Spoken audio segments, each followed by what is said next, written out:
Assalamualaikum Republik Santuy, berjumpa lagi kita di episode kali ini. Kita udah nggak pakai atribut, jadi di video kali ini kita akan coba sedikit membandingkan gitu ya, mending jadi ojol atau mending jadi kurir paket atau kurir ekspedisi gitu ya. Jadi ini adalah salah satu pertanyaan dari teman kita yang berkomentar di video-video sebelumnya, dan memang cukup ada beberapa juga yang berkomentar seperti ini, mending jadi ojol atau mending jadi kurir paket atau kurir ekspedisi gitu ya, karena di ojol juga ada kurir online yang kita mainin.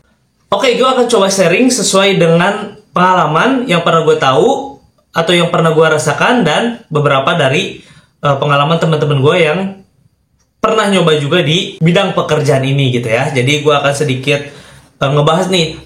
Untuk membandingkan pekerjaan ini, kita akan coba kerucutkan dulu nih secara garis besar 3 poin aja. Yang pertama itu di cara kerja, yang kedua di pendapatan, yang ketiga ini di resiko kerja gitu ya. Ini kan inti nih 3. Nah, kita bahas di sini aja. Kita coba ambil garis besarnya dulu, karena kalau misalkan kita detailkan, bisa kita detailkan tapi episodenya akan panjang banget gitu ya. Oke, yang pertama untuk cara kerjanya. Cara kerjanya sebenarnya hampir mirip dua-duanya, karena kan berbasis pengantaran gitu ya, pengiriman. Yang ojol, misal kalian dapat orderan penumpang, datang ke tempat pick up, si customer naik, kita ke tempat tujuan, turunkan, selesai. Begitupun kurir online, atau kurir online ini mencakup food dan barang ya. Datang ke tempat pick up, prepare barangnya untuk kita angkut. Kalau ke food ya, ke restoran kita ada nunggu dulu biasanya kadang-kadang. Udah itu selesai udah antarkan, turunkan, selesai. Kayak gitu, kurang lebih seperti itu, sangat-sangat simpel ya. Nah, sementara untuk si kurir ekspedisi ini, atau misalkan dibilangnya kurir paket gitu kan, ini dia cara kerjanya agak sedikit beda gitu ya. Kalau ini kan tadi sangat simpel, nah ini agak sedikit ada perbedaan. Kita datang dulu ke gudang, karena dia kontrak biasanya kan, ada jam kerjanya gitu-gitu, rutin lah pokoknya. Datang ke tempat kerja, ke gudang biasanya. Udah di gudang, kita sortir dulu barang yang mau kita kirim ke satu area. Misal kita dapat ke kecamatan A, yaudah kita sortir barang yang mau dikirim ke kecamatan A aja gitu. Udah itu kita pisahkan dari yang kecamatan-kecamatan lain gitu ya, karena kita fokus di kecamatan A aja. Kecamatan A, udah itu disusun, tak, terserah kalian mau dari yang jauh dulu atau mau dari yang dekat dulu, terserah kalian senyamannya. Udah disusun, nanti di scan sama ada nanti orang gudangnya nyeken, tak, udah nyeken, dirapikan lagi, kalian masukin ke karung. Ya kan, kalau kurir-kurir begini kan pakai karung, kecuali kalau kurirnya yang bawaannya gede-gede, itu beda lagi. Ini kita fokus yang ke kecil-kecil dulu aja, yang umum. Disusun, dimasukin karung. Misal kalian ada 100 nih, ya udah tinggal disusun yang terdekat dulu atau yang terjauh dulu. Udah itu udah ikat di motor kalian di depan dan di belakang. Udah itu baru kalian menuju ke kecamatan A tadi. Kalian abisin di sini semua paketnya tuh 100, bagi-bagiin dan muter-muter di sini gitu. Kurang lebih cara kerjanya seperti itu. Nah, untuk jam kerjanya kayak gimana, Bang? Ojol, kurir online itu fleksibel. Dia karena statusnya mitra. Ingat, mitra fleksibel. Kalian mau on cuma 2 jam sehari boleh, 5 jam sehari boleh, 10 jam per hari boleh, 24 jam.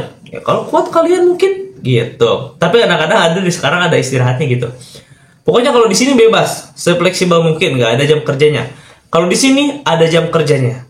Misal kita ada yang 1 rit, ada yang 2 rit. Jadi kalau 1 rit itu sekali aja ke gudang, ambil barang, antarkan, selesai, beres kalian jam kerja.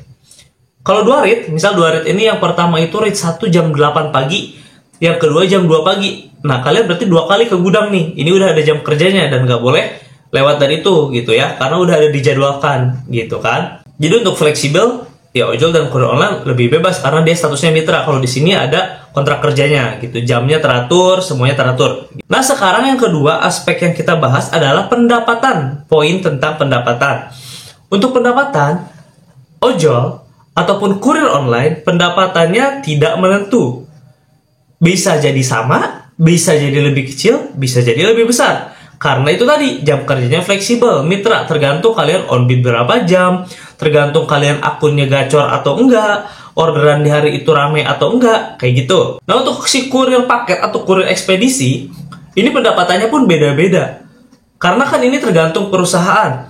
Ada yang dibayar per paket, ada yang dibayar dengan gaji, Ada juga yang dibayar setengah-setengah, setengah gaji, setengah lagi insentif masuknya. Itu beda-beda, tergantung ekspedisi apa yang kalian lamar, gitu ya.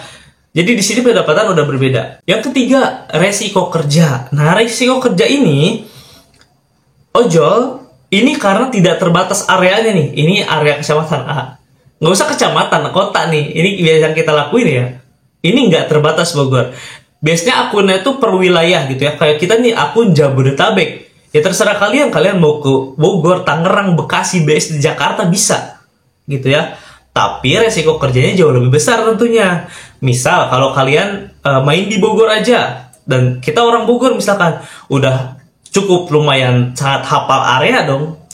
Tempat ini yang ngeri-ngerinya mana, zona merahnya mana, zona hitamnya mana, zona hijaunya mana, gitu ya. Coba kalau kalian bolang, dapat kakap nih ke Bekasi, ke Jakarta mungkin ada yang hafal sebagian, tapi sebagian lagi nggak hafal gitu. Dan resikonya akan bertambah pastinya gitu ya. Semakin besar area, semakin besar juga untuk resiko kerjanya gitu ya. Nah kalau yang ini, dia kan hanya segini nih, kecamatan A aja misalkan. Ya kalian nggak kemana-mana lagi, udah di sini aja muter-muter. Jadi kalian udah tahu spot-spotnya di mana yang aman untuk nyimpen paket, untuk nyimpen motor. Bahkan nggak cuma tahu aja, kalian juga tahu nama yang pemilik rumahnya itu siapa, dan kalian bisa nyimpen di situ gitu. Itu sering banget terjadi, memang seperti itu kalau untuk di kurir ekspedisi atau kurir paket gitu ya. Cuman bedanya kalau ojol atau kurir online ini, dia jarang banget masuk ke pelosok-pelosok gitu. Mungkin dari 10 bisa 10:1 atau 10:2. Kecuali kalau misalkan kalian nganternya ke area padat penduduk. Nah itu bisa jadi, karena kan udah rusun-rusun ke dalam-dalam gitu ya. Nah sementara ini, kalian mau di kampung, mau di kota, tetap aja ini karena megang satu kecamatan misalkan, ya kalian harus ngubuk-ngubuk di sini. Ada yang harus kalian udah nggak bisa akses motor, harus jalan kaki, harus turun. Itu banyak banget seperti itu gitu ya. Nah resikonya di sini, untuk yang ini agak bertambah seperti itu tadi. Kalau kalian dapat ke area yang nggak bisa motor, misalkan turun tangga aja nih, itu sering banget terjadi kayak gitu kalau di kampung-kampung ya. Nah ini resikonya ada di saat kalian ninggalin paket di motor kan, nggak mungkin dibawa nih sekarung-karung. Nah itu di situ biasanya resikonya, harus hati-hati. Makanya udah harus tahu spot gitu ya. Dan perbedaannya biasanya itu banyak banget pas gue interview di beberapa perusahaan ekspedisi ini, ojol atau kurir online ini nggak mau ke sini ke kurir ekspedisi itu karena biasanya berat di 2 minggu pertama memang. Biasa nganter satu-satu atau paling multi pun paling yang nggak lebih dari 10, jarang nggak lebih dari 10 gitu kan. Atau same day paling 8 barang maksimal gitu kan. Nah kalau di sini ini kalian bisa 100, bisa 50. Terus areanya ke dalam-dalam yang nggak bisa akses motor, kalian harus jalan kaki, harus naik tangga turun tangga gitu kan. Nah itu biasanya males di sininya. Yang gue tahu ya, berdasarkan pengalaman gue dan hasil-hasil interview di beberapa tempat seperti itu. Biasanya memang di sini itu 2 minggu pertama itu ya kalian ngapalin spot lah. Bayangin kalian bawa paket misal 50 biji, areanya titiknya nggak jelas. Kalau di sini lebih jelas, dominan titiknya, pakai Google Maps bisa. Di sini udah nggak mungkin kepake gitu, karena kalian nganter ke satu kampung yang boro-boro Google Map, GPS-nya aja muter-muter di situ gitu. Jadi agak sulit biasanya di 2 minggu pertama kayak gitu. Nah kurang lebih cara kerja, pendapatan, dan resiko kerjanya seperti itu secara garis besar. Nanti coba mungkin akan gue rincikan di video selanjutnya tentang si kurir ekspedisi ini. Terus secara kesimpulannya gimana bang? Kalau menurut abang mending mana? Mending ojol atau kurir ekspedisi kalau untuk sekarang ya? Dan ini mungkin akan berbeda juga, setiap orang pasti berbeda, setiap wilayah pasti berbeda gitu ya. Kalau menurut gua, mending kurir ekspedisi. Loh kenapa bang? Di ojol kan bebas, pendapatannya juga nggak benar tuh, bisa besar, bisa gede banget gitu kan. Gue lihat di grup-grup ada yang 300.000, 400.000 gitu ya. Betul, bisa seperti itu. Tapi kalau sekarang, di sini itu udah nggak ada insentif. Ada di Shopee, sebenarnya Shopee masih ada, cuman kadang-kadang tergantung area dan akunnya juga. Kalau untuk bagi gue pribadi ini udah agak sulit gitu ya. Kadang untuk ngejar insentif itu kalian harus lembur sampai ke malam-malam gitu. Dan itu banyak banget terjadi seperti itu. Lah di grup banyak bang aplikasi-aplikasi yang masih dapat 300.000, 400.000. Kalian tanya mereka on bid jam berapa, areanya di mana, dan akunnya gacor atau enggak. Itu 3 aja tuh aspek. Nah kalau di kurir paket atau ekspedisi, Kita coba ambil yang umum. Itu dihitung per paket misalkan. Per paket misal taruhlah yang standar 2000 per paket.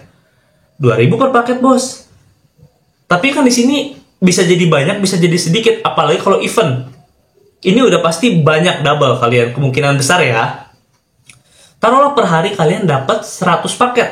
100 paket dikali 2000, udah 200.000 pendapatan kalian. Dan di sini cenderung bersih, kalaupun ada kotornya dikit banget.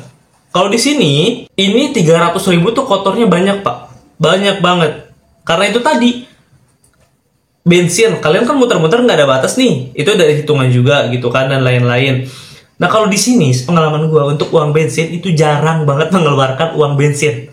Kalaupun mengeluarkan uang bensin itu sangat sedikit. Gitu ya, bisa paling, ya misalkan harusnya keluar uang bensin 20.000, kalian paling cuma keluar 10.000. Karena kalau di sini, ini tuh lebih enak mappingnya, Pak. Ada customer yang udah pasti kalau kalian nganter ke rumahnya, nganter paket, itu pasti dikasih uang. Udah pasti seperti itu. Bukan kita mengharapkan, tapi memang orangnya seperti itu. Ada orang-orang yang pokoknya kalau misalkan kita nganter ke rumahnya dikasih goceng, misalkan ada yang kayak gitu. Cuman memang di sini kelemahannya itu bawaannya lebih berat daripada si kurir online ataupun ojek online gitu kan. Dia bawa karung depan belakang, apalagi kalau event kayak tadi bisa 2 karung 3 karung di belakang gitu kan, itu berat banget gitu. Dan memang harus lebih hati-hati seperti itu. Cuma kalau menurut gue untuk sekarang mending si kurir ekspedisi atau kurir paket aja gitu. Mungkin nanti ada yang berkomentar beda-beda lagi, itu boleh banget gitu kan, karena gue bilang tadi ada beberapa aspek, daerah, kegacoran akun, orderannya banyak atau enggak, akunnya juga bagus atau enggak, seperti itu. Mungkin kalau ada yang mau menambahkan boleh banget di komen di kolom komentar. Kalau ada salah-salah kata mohon dimaafkan, dikoreksi juga di kolom komentar boleh. Sampai ketemu di episode selanjutnya, nanti kita jelaskan lebih rinci lagi. Wassalamualaikum warahmatullahi wabarakatuh.